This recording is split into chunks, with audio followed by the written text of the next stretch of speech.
সবাইরে বাঁচাও, মাগো তুমি কই? আমা আল্লাহ সবাইরে বাঁচাও, ও আল্লাহ সবাইরে বাঁচাও।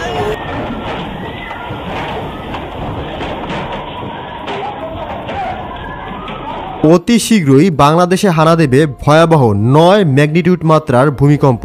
যে ভূমিকম্পের তীব্রতা এতটাই প্রখর থাকবে যে এই ভূমিকম্পের কম্পনে ঢাকা শহর সহ বাংলাদেশের বেশ কয়েকটি জেলার বহু ভবন বিশিষ্ট এলাকা, বিশেষ করে রাজধানী ঢাকার কয়েক হাজার ভবন মাটির সাথে মিশে যাওয়ার প্রবল সম্ভাবনা রয়েছে। ভূতত্ত্ব বিশেষজ্ঞ এবং বিজ্ঞানীরা বলছেন যে আসন্ন এই ভূমিকম্পের কারণে বাংলাদেশে সর্বমোট ৩০ লাখের বেশি মানুষ মারা যাওয়ার প্রবল সম্ভাবনা রয়েছে। এর মধ্যে সর্বোচ্চ ঝুঁকিতে রয়েছে বাংলাদেশের রাজধানী ঢাকা শহর। শুধুমাত্র ঢাকাই নয়, বরঞ্চ গোটা বাংলাদেশটি সর্বোচ্চ ঝুঁকির মধ্যে রয়েছে। এর মধ্যে সবচেয়ে ঝুঁকিতে রয়েছে শহর অঞ্চলগুলো, যেখানে একাধিক ভবন রয়েছে। ঢাকা বিশ্ববিদ্যালয়ের ভূতত্ত্ব বিভাগের অধ্যাপক এবং ভূমিকম্প বিশেষজ্ঞ ডক্টর হুমায়ুন আক্তারের মতে, বাংলাদেশের এই অঞ্চলে দুটি টেকটনিক প্লেটের সংযোগস্থল বা সাব কনস্ট্রাকশন জোনে প্রচুর পরিমাণে শক্তি পুঞ্জীভূত হয়ে আছে। বিজ্ঞানীদের ধারণা, সেখানে যেই পরিমাণে শক্তি নির্গত হয়ে আছে তার 1% কম এখনো পর্যন্ত বহির্ভূত হয়েছে। অর্থাৎ একটি অতি ভয়াবহ বা অতি মাত্রায় মেগা ভূমিকম্প তৈরি করার মতো শক্তি মাটির নিচে সঞ্চিত হয়ে আছে। এই ছোট ছোট কম্পন বা মাঝে মধ্যে ভূমিকম্পগুলোই সেই বড় ভূমিকম্পের আগাম সতর্কবার্তা। আবহাওয়া অধিদপ্তরের গত 5 বছরের ভূমিকম্পের তথ্য বিশ্লেষণ করলে দেখা যায় এক ভয়াবহ চিত্র। এই সময় বাংলাদেশের ভূখণ্ডের অভ্যন্তরে মোট 39টি ভূমিকম্পের সংযোগস্থল শনাক্ত করা হয়েছে। এর মধ্যে 11টি ভূমিকম্পের উৎপত্তি স্থল ছিল ঢাকা থেকে মাত্র 86 কিলোমিটার দূরে।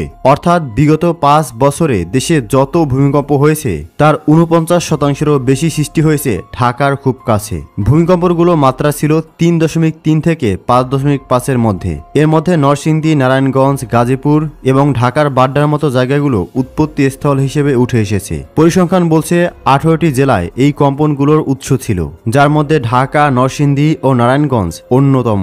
এটি প্রমাণ করে যে ভূমিকম্পের ঝুঁকি এখন আর সিলেট বা চট্টগ্রাম কেন্দ্রিক নেই, এটি মধ্যাঞ্চলও ছড়িয়ে পড়েছে। মধ্যাকথা, অতি শীঘ্রই ভয়াবহ ভূমিকম্প আঘাত হানবে গোটা বাংলাদেশ জুড়ে। বিশেষজ্ঞরা সমস্ত তথ্য বিশ্লেষণ করে বলেন যে অতি শীঘ্রই বাংলাদেশের বুকে যে ভূমিকম্পটি আঘাত হানবে সেটা রেক্টার স্কেলের মাত্রা হবে ভয়াবহ তীব্র 9 ম্যাগনিটিউড মাত্রার ভূমিকম্প।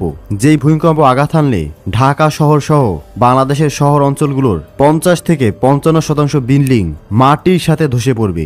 এমন অবস্থায় প্রায় 25 থেকে 30 লাখ মানুষ সাথে সাথেই মারা যাওয়ার প্রবল সম্ভাবনা রয়েছে এবং আশঙ্কা করা যায় প্রায় কয়েক কোটি মানুষ এই দুর্ঘটনার সম্মুখীন হবেন। রাতের ভূমিকম্প, মৃত্যুর ফাঁদ। পরিসংখ্যানে আরেকটি উদ্বেগজনক তথ্য উঠে এসেছে ভূমিকম্পের সময়কাল নিয়ে। গত 5 বছরে হওয়া 39টি ভূমিকম্পের মধ্যে 23টি হয়েছে সন্ধ্যা 6টা থেকে ভোর 6টার মধ্যে। অর্থাৎ দিনের থেকে রাতে ভূমিকম্প হওয়ার প্রবণতাই বেশি দেখা গেছে।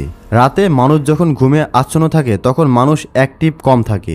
দিনের বেলা ভূমিকম্প হলে মানুষ দ্রুত রাস্তা বা খোলা জায়গায় বেরিয়ে যেতে পারে, কিন্তু গভীর রাতে ঘুমন্ত অবস্থায় ভবন ধসে পড়লে প্রাণহানির আশঙ্কা বহুগুণ বেড়ে যায়। তুরস্ক ও সিরিয়ার সাম্প্রতিক ভূমিকম্পে আমরা দেখেছি রাতে আঘাত হানার কারণে ক্ষয়ক্ষতির পরিমাণ কতটা ভয়াবহ হতে পারে। ঢাকার মতো ঘন বসতিপূর্ণ শহরে রাতে বড় মাত্রার ভূমিকম্প হলে উদ্ধারের কাজ চালানো প্রায় অসম্ভব হয়ে পড়বে।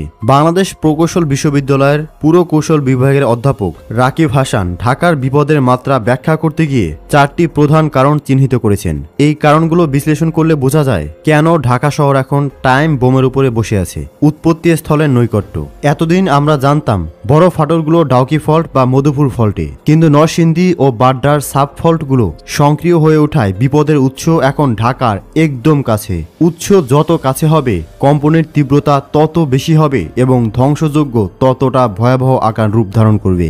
আবহাওয়া অধিদপ্তরের তথ্য মতে ভূমিকম্প বা প্রাকৃতিক দুর্যোগ সবচেয়ে বেশি ভয়াবহ আকার ধারণ করে সেই সমস্ত এলাকায় যেই এলাকাগুলো প্রাকৃতিক দুর্যোগ প্রবণ এলাকা, বিশেষ করে ঢাকা শহর সহ বহুতল ভবন বিশিষ্ট অঞ্চল যেখানে মাটির উপরে তীব্র প্রেসার পড়ে চাপ সৃষ্টি হয়। সেই সমস্ত অঞ্চলে বা এলাকায় ভূমিকম্প হওয়ার সম্ভাবনা তুলনামূলক বহুগুণ বেড়ে যায়। ঢাকা শহর সহ বিভিন্ন শহর অঞ্চলগুলোতে একাধিক ভবন থাকার কারণে মাটিতে বহুমাত্রার চাপের সৃষ্টি হয়। এর ফলে মাটির নিচে থাকা টেকটনিক প্লেট 2 ভাগে ছিঁড়ে বিভক্ত হয়ে যাওয়ার সম্ভাবনা তৈরি হয়। এমনটা হলেই তৈরি হতে পারে ভয়াবহ 9 ম্যাগনিটিউড মাত্রার স্মরণকালের সবথেকে মারাত্মক ভূমিকম্প। আর বিজ্ঞানীরা এমনটাই ধারণা করছেন যে অতি শীঘ্রই বাংলাদেশের বুকে দেখা দেবে এক মর্মান্তিক ভয়াবহ ভূমিকম্প, যেই ভূমিকম্পে কয়েক মিনিটের মধ্যে ভবন ধসে পড়ে প্রায় 30 লাখ মানুষের প্রাণহানির সম্ভাবনা রয়েছে। এমন অবস্থায় আমাদের করণীয় কি? বর্তমানে বেশিরভাগ মানুষই স্মার্টফোন ব্যবহার করে, বিশেষ করে গুগলের অ্যান্ড্রয়েড স্মার্টফোনগুলোতে ভূমিকম্প আসার 1 মিনিট আগেই আগাম সতর্কবার্তা পাওয়া যায়। সেজন্য মোবাইল ফোনের সেটিংসে আর্থকুইক অ্যালার্ট নামের অপশনটিকে চালু করে রাখুন।